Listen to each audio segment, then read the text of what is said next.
Authority on Tennessee athletics coverage in Knoxville and Nashville, around the world. VolQuest.com. Kayla Anderson and Will Bowling with you in studio here in Nashville as we are joined now by Austin. What's up, Austin? How are you? I'm boycotting if Ramon's not on this. Oh, I know. He's in Indy. He is talking to, I believe, either the Titans GM or head coach right now in a conversation we will hear later, but I can pass along you're doing this interview under protest if you would like, Austin.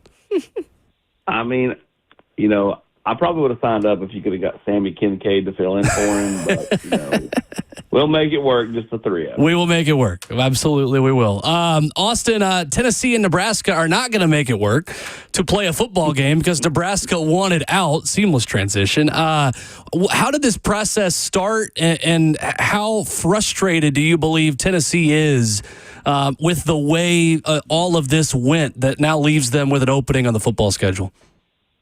Very frustrated. To do it at this time, I think just puts Tennessee in a tough spot because, at the end of the day, Danny's heard from the fans. Danny listens to the fans. Danny doesn't want to do another neutral site game, but I'm not sure he can find a home and home that's going to be,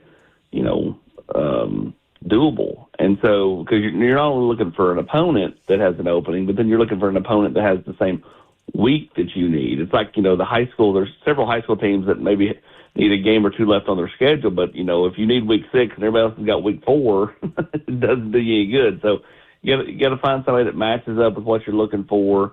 I get the frustration. I think you got to figure out ways to maybe, make this work. Maybe it's, you find a game in 26 and then you find a game in, home and home in 27 and 28, and you get out of the West Virginia neutral site game in 28 if you're Tennessee. I think fans want destinations. Fans want, they just want fun experiences. And I don't think going to Charlotte, Atlanta, Nashville, those places they've all been to the last several years. And I think it just makes it a lot more fun for fans if you're going and doing a home and home with, like, UCLA or Oregon or Wisconsin or Boston College or whoever, right? Just somebody that Tennessee's not played in a while. VolQuest's Austin Price with us. I know a lot of fans, Austin, have taken to social media like, what about Memphis? What about some of these just interesting regional matchups? Obviously, the SEC has the rule. They've got to add a Power 4 team. Part of the process and part of the mandate and in football is that you got to play a power conference team every single season. Is there any opportunity, Austin? I know the other one I'm sure you've seen a ton is Notre Dame. Is that at all an option, you think, for Tennessee at this point to be able to revive an old school rivalry where Tennessee fans have some good memories and a miracle against Notre Dame? Sure. I mean, obviously Tennessee played up there a handful of times. You're referencing the Miracle of South Bend in 91, but Tennessee went up there in 01. Mm-hmm. They lost up there in 2005. And, anything's on the table. If Danny can figure out a way to do a home and home and not have to do a neutral site game, he's going to figure it out. Because, again, he's heard from the fans. He doesn't want to be known as Mr. Neutral Site. And so I think everything is on the table at this point. Austin Price with us now here on RK Dub. When it comes to, before we pivot to some basketball talk, but when it comes to Faizon Brandon, what is maybe the things you're hearing about him, the interest still with the Vols? Super locked in with Tennessee. Several schools have made a run at him. They've kind of come up empty, and so he'll be back on campus in early March. He's going to come in, I think, March 8th, with Tristan Keys, the Mississippi wide receiver that he's really close to, and go from there. But, I mean, he's super locked in with Tennessee at this point, and, they've done a really nice job of making him, a priority for a long, long time, which is why he committed back, last July, August time frame. I'm curious, too, when it comes to Josh Heupel and the way that he is recruiting these quarterbacks now. And it does kind of look at Nico Iamaleava and say, well, we still got to see what you do here to set the tone of, come to Tennessee and have a prosperous career here. But is that maybe what he's looking to do, is just kind of stacking up as much as he can and just letting the competition be there when it needs to be? Yeah, I mean, in theory, right, Nico will play this coming year and then be off to the NFL. And then you've got a wide-open competition with Jake Merklinger, with George McIntyre, with Faizon Brandon set up for next spring. And, Tennessee's not had a full-blown quarterback competition in a long, long time, it doesn't feel like. And, I think the prospects of that are pretty neat. So if you're Merklinger, you'd be on campus for 2 years. George would be on campus for 1 year, and then Faizon would have to hit the ground running. But, yeah, I think, you stack them up and, let the best man win. I don't think Tennessee's quarterback room has been super deep the last couple of years, and so it can get back to that point, just by continuing to stack really good quarterbacks. And Austin, to that same point as well, just moving forward to this season, how big of a battle do you see between Jake Merklinger and George McIntyre for that backup spot? And how comfortable do you think Tennessee feels moving forward into 2025 if the worst case scenario happens again like it did last season in a pinch against Mississippi State and Tennessee has to go to another quarterback? Well, I think there was a real comfort level last year with Gaston Moore, right? Just because his longevity in the system and his knowledge of the system, and honestly, just kind of just how he, just kind of had a certain moxie about him. Right. Like he carried himself a certain way, and I think for him, there was a comfort level with the staff. Now you've got Merklinger going into year 2, George in year 1. I think it's a deeper room, a more talented room. Do they have as much faith in those two kids as they did Gaston Moore? I guess, this spring will go a long way to determining that, but I really think Tennessee feels like their quarterback room's in a better spot heading into this year than it's been in probably since, I would go the Hendon Joe, Taven Jackson year. When it was Joe and Nico and Gaston Moore, just from a pure talent standpoint, they were probably a little deeper back in 22 than they were 23. They certainly weren't very deep in 24, and I think they'll be much deeper in 25. VolQuest's Austin Price with us this morning on Ramon, Kayla, and Will. Austin, switching gears to the hardwood. Tennessee goes to College Station, picks up a big win, obviously on the road tonight in Baton Rouge. What was most significant about the way the Vols won against the Aggies on Saturday for you? Just that they made shots. They gutted out a win. That first half had a chance to really unravel, and it didn't. And Chaz Lanier, obviously was a big part of that. But in the second half, obviously you had, players, step up, Zakai, Jordan Gainey. They went with that small lineup that last 7 or 8 minutes, and it really paid off. And Texas A&M has been a tough place to play for them the last several trips down there. And I did think going in that game being at noon, 11 a.m. local, was a much better option for Tennessee than 7 o'clock, in the evening. And so I thought, that worked out well. But, Texas A&M's traditionally a team that doesn't shoot the three very well. They shot it better Saturday. They don't shoot free throws very well. They were unbelievable from the foul line Saturday. And, so I just was impressed with just how they went on the road, found a way to gut out a win. Now they got to do that tonight, 9 o'clock, late tip, Baton Rouge. This is another big game because if you win this one, you come home for Alabama. And at that point, you've got a real chance to run the table down the stretch here. You got some tough games left, obviously, Alabama this weekend and then at Ole Miss mid-game next week. But, they've got a shot here to potentially play themselves into a number 1 seed if they can do the right things down the stretch. Austin Price joining us this morning on RK-Dub. You can check out his great work on VolQuest. And that leads me to my next question, Austin. When you look at the remaining schedule for Tennessee, and maybe even comparing that to Florida, who's right above them in the rankings and currently is predicted to have a 1 seed. How realistic is that shot? Could they not even have to win out maybe if Florida falters down the stretch here? Or Alabama? Yeah, I mean, I think it's possible. But I think the best option for Tennessee is obviously to win out. You know, and you know, Alabama's the team I think you're trying to catch at this point more so than Florida. Because you only play once. If you played Florida twice, they crush you in Gainesville and you crush them in Knoxville. Whereas if you don't play Alabama once, then you have the head-to-head of playing them and winning that game.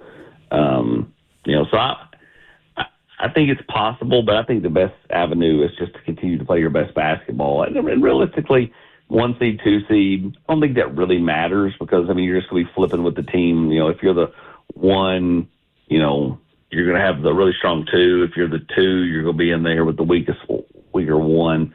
I think it's all about matchups in March. And, I mean, last year, I mean, if Tennessee is the 2, or if Tennessee's the 2 seed in any other region besides Purdue or UConn, they're probably going to the Final Four. But because they were in there with Purdue, bad matchup, got, you know, Zach Edey, getting away with all kinds of stuff, it just was never going to work out. VolQuest's Austin Price with us this morning on Ramon, Kalen, Will. Austin, I loved, obviously, the 8 threes from Chaz Lanier on Saturday, but I almost felt like his left-handed dunk and driving and showing a little bit more to his game and to his bag was the most significant part of his performance, specifically on Saturday. Does it feel like around that program that this is now the version of Chaz Lanier we're going to get moving forward, because he was well over his averages on the road in the SEC? Do you get the sense that he's turned a corner and Tennessee is going to get the best version of him down the stretch in March? Well, you certainly hope so. I think you still need to see more consistency to know for sure. But either way, anytime Chaz Lanier, you know, laces them up, he's capable of doing what he did Saturday. And I think, you know, if Tennessee can get similar production, it doesn't have to be 8 threes, but if he's making 4 to 5, you know, I think it certainly gives them a real shot against anybody, you know, especially if Jordan Gainey continues to play well, Zeke continues to shoot the ball well, you know, they can keep certain players like Igor out of foul trouble. It alters Tennessee's ability because the defense is always going to be there. And Austin, I'll ask you this because I love always getting the chat involved when they have a question, but we were just talking about Jordan Gainey, and obviously came off the bench for 14 points in this last game. And Dustin said, you know, why doesn't Gainey start over Jemai Meshack? And I think we heard pretty clear why that was from their assistant coach recently. Yeah, I think too. Like, you want that spark coming off the bench and scoring. You know, if you're struggling to score the basketball, and you bring in the lesser offensive threat off the bench, then you know the chances of getting that spark are not as good. I think Gainey's good coming off the bench. I think he's very comfortable coming off the bench, and I mean, it's not he plays starter minutes. You know, when it comes to the actual rotation, so. I think that's kind of the line of thinking there. But either way, I mean, you know, they all have their role. And, you know, again, it's about matchups. I will beat that drum. You know, March is all about matchups. Tennessee may get one that's very favorable. Tennessee may get one that's not favorable. And then you've got to find a way to win with, you know, maybe not your A game. Austin, on the way out, on the NFL Combine front, I think it's interesting, the running back class and where Dylan Sampson fits into a really strong group of backs this year in the NFL draft. Anyone who's talked to him, and I know you can vouch for this as well, will know he will interview about as well as any player, running back or any position, up there in Indianapolis as he talks to teams. What do you make of his draft stock, and where will he bring the most value to an NFL team in the future, in your opinion? Repeat. You broke up. Who? Just tell me the name. Yeah, Dylan Sampson. Just what do you make of his draft stock? Well, it's one that's intriguing. Dylan's going to interview extremely well. Kid's super smart, fantastic leader. I think it just boils down to, like, how do they see him fitting in? You know, size-wise, he's not the biggest guy, but I mean, his game translates. And, obviously, I think his ability to catch the ball in the backfield was not something that was showcased a lot at Tennessee. I think it will be at the next level. And so I think if he's able to perform well when it comes to the physical stuff, speed, quickness, agility, that type of stuff, I think he'll continue to rise up because I think he's going to interview fantastic. He is Austin Price, VolQuest's to end on 3 here Tuesdays at 8:20 on the show at Austin Priceless, where you follow him on social media. Austin, thank you, sir. Appreciate you. Thanks, Austin. Appreciate you guys. Thank you. Yes, sir. Austin Price, talking Tennessee hoops, basketball, and a little bit of football recruiting there as well. Nothing gets the VolQuest boards going like a quarterback battle, which we may be a couple years away from. For Tennessee. And that was interesting, too, to hear. I'm glad we kind of talked to him a little bit more about that quarterback battle because, like Austin said, we haven't really seen that type of battle for a while in Tennessee. It's kind of like next man up. He's kind of the guy, whether that be Hendon Hooker or Joe Milton or now Nico Iamaleava. But if Nico does move on after this season and enters in the NFL draft, it will be interesting to see maybe a true quarterback battle because of the stars that they're able to kind of get here now in Tennessee. It is really interesting. And I think Nico's NFL draft stock specifically is fascinating because he has got as much arm talent as any hypo scheme, hypo system quarterback ever. Mm-hmm. Like, you go through the years of guys that have run that system, which is a red flag to NFL teams, and it's really interesting just how none of those guys have really made it. Like, even just in the Art Briles scheme, right. There are not a lot of quarterbacks that run the tempo, spread out, wide splits, deep choice offense and translate to the NFL.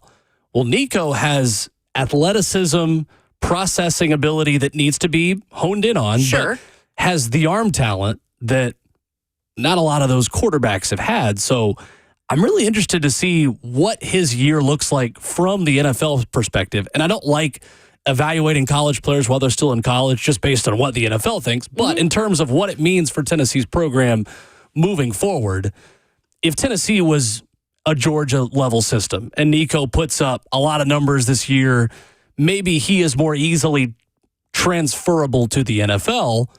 If he sets the world on fire this year, but is still in this system, does he stay for 2026 and 2027? Is he just there for 2 more years? Like, what does that mean for Faizon Brandon? I think it's all really interesting musical chairs that Tennessee is going to have to figure out. Yeah, and like you mentioned, too, just the number of guys they have in that room currently, and if Nico does move on, do you feel like if you are a Faizon Brandon or whatever, that you want to stay? Because that's part of it, too. If you feel like it's too crowded, some of these guys are possibly going to leave. So how do you manage that as well when you're hypo? So, yeah, it's curious. I'm just excited to see what Nico does first and foremost this year.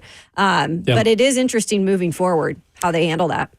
Chance for you to react. Haven't gotten many calls in here this morning. You can take it there at 615-737-1045. React to any of the discussions we have had so far this morning. We'll hit more headlines from Indianapolis when we come back as we